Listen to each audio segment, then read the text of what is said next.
Hello everyone, welcome to my YouTube channel.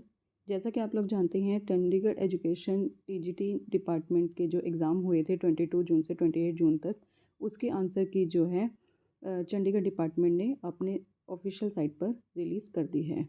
तो जब अब देखा है तो मैंने उसे मैचिंग करी थी, तो कुछ ऑब्जेक्शंस बनते हैं जिनका जो आंसर की में है वो गलत दिए गए हैं। तो उस मेरे हिसाब से दो ऑब्जेक्शंस जो है यहाँ पर बनते हैं। पहला है सेट सी के अंदर 17th question, the use of teaching aids during the teaching focus is on. Options है attracting students attentions in the class, to control indiscipline nature of students, enhancing learning outcome of students and effective managements of the students in learning task और activities. इसका answer जो answer key आई है उसके अंदर official answer की में D दिया हुआ है, बट इसका आंसर सी आना चाहिए।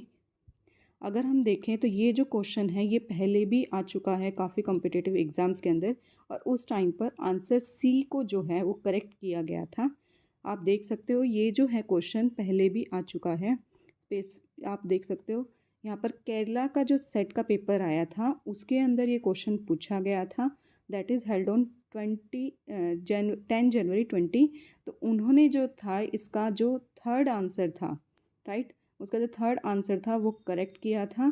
तो यहाँ पर ये क्वेश्चन जो है पूछा जा चुका है केरला के अंदर। साथ ही साथ में अगर मैं इसका आपको पॉइंट देना चाहूँ तो वो भी हमारे पास मौजूद है। Justification of using proper teaching aids, the role of teaching aids in the classroom is to make learning practical and fun for children.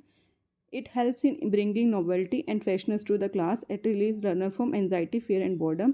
The main purpose, right? तो यहाँ पर आप देख सकते हो यहाँ लिखा हुआ है कि मेन पर्पस क्या रहेगा इसका, टीचिंग का एड्स का, to optimise the learning outcome of the students.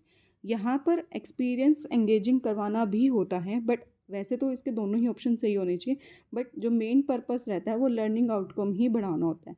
Engage तो हम बातों से भी कर सकते हैं, किसी और चीज़ों से भी कर सकते हैं, बट यहाँ पर सही आंसर जो बनता है वो है लर्निंग आउटकम ऑफ स्टूडेंट्स। ठीक है, तो ये था ऑब्जेक्शन जो बनता है 17th क्वेश्चंस में, सेट नंबर सी में दिया हुआ है।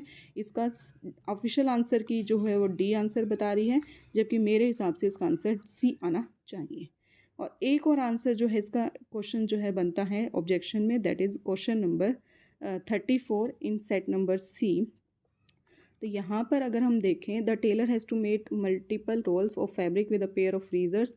तो इसके अंदर 10 इक्वल फिजिक्स आंसर थे। थर्ड क्वेश्चन में ऑप्शन दिया 30, 58, 108 एंड 120 रोल्स।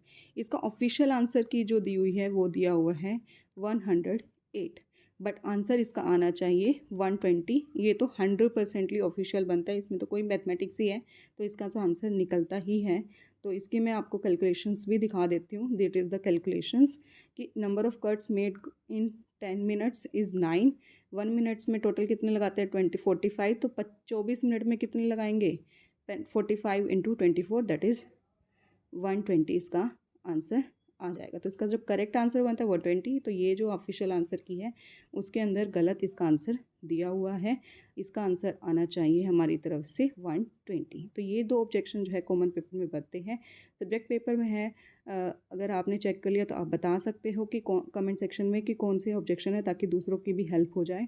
और अगर आपको लगता है कि कोई और ऑब्जेक्शन भी बनता है कॉमन पेपर के अंदर, तो भी आप लोग कमेंट सेक्शन में या फिर मेरे टेलीग्राम चैनल पर आप लोग बता सकते हैं। ये जो मैंने प्रूफ है ये मैंने अपने टेलीग्राम चैनल पर अपलोड कर दिया है, आप वहाँ से डाउनलोड कर सकते हो। Thank you.